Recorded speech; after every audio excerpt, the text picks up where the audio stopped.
திமுக என்றாலே திருடர்கள் கூட்டம் என்பதை தற்பொழுது திமுகவில் இருக்கக்கூடிய அமைச்சர்கள் நாளுக்கு நாள் அதை உறுதிப்படுத்தும் விதமாகத்தான் அமைந்து கொண்டு இருக்கிறது. இந்த நிலவரத்தில் தற்பொழுது டெல்லிக்கு சென்ற முதல்வர் ஸ்டாலின் அவர்கள் தமிழகத்தில் பட்ட அவமானங்கள் பத்தாது என்று கூறி டெல்லியிலும் அவமானப்பட்டிருக்கிறார்.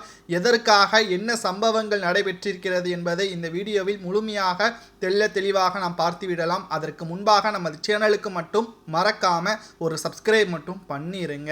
தமிழகத்தில் பல்வேறு இடங்களில் கனமழை பெய்து வந்த நிலையில் சுமார் 12,000 கோடிக்கு மேலாக நிதிகளை வழங்க வேண்டும் என்று டெல்லிக்கு கோரிக்கைகளும் தற்பொழுது முன்வைத்திருக்கிறார். ஆனால் பிரதமர் நரேந்திர மோடி தரப்பில் இருந்து உங்களது பகுதிகளில் நீங்கள் கவனக்குறைவாக இருந்ததும் தற்பொழுது நிதிகளை சட்டமன்றத்தில் ஒதுக்கீடு செய்த பொழுது அதை அப்படியே ஊழல் செய்ததும் தற்பொழுதுதான் வெட்ட வெளிச்சத்திற்கு வந்திருக்கிறது என்றும், சமீபத்தில் சென்னையில் உள்ள பல்வேறு மாவட்டங்களில் 6,000 ரூபாய் நிதி ஒதுக்கீடு செய்யப்பட்டது ஒவ்வொரு குடும்பத்திற்கும். ஆனால் அது தமிழக அரசு தான் கொடுக்கிறது என்பதை மக்களுக்கு புரியும்படி இவர்கள் செய்த விளம்பரம் தான் தற்பொழுது கோபத்தை மத்திய அரசிற்கு ஏற்படுத்தி இருக்கிறது.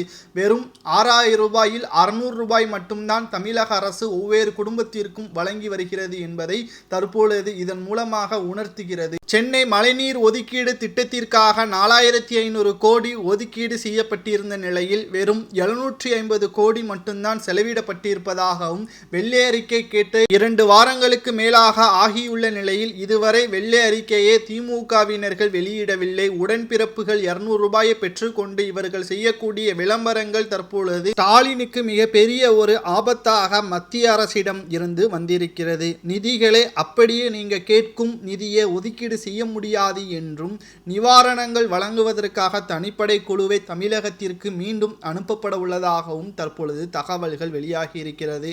மேலும் 4,500 கோடி என்னென்ன செலவுகள் செய்யப்பட்டிருக்கிறது என்பதை வெள்ளை அறிக்கையாக வெளியிட்ட பிறகு மத்திய அரசு நிதி ஒதுக்கீடு செய்யப்படும்.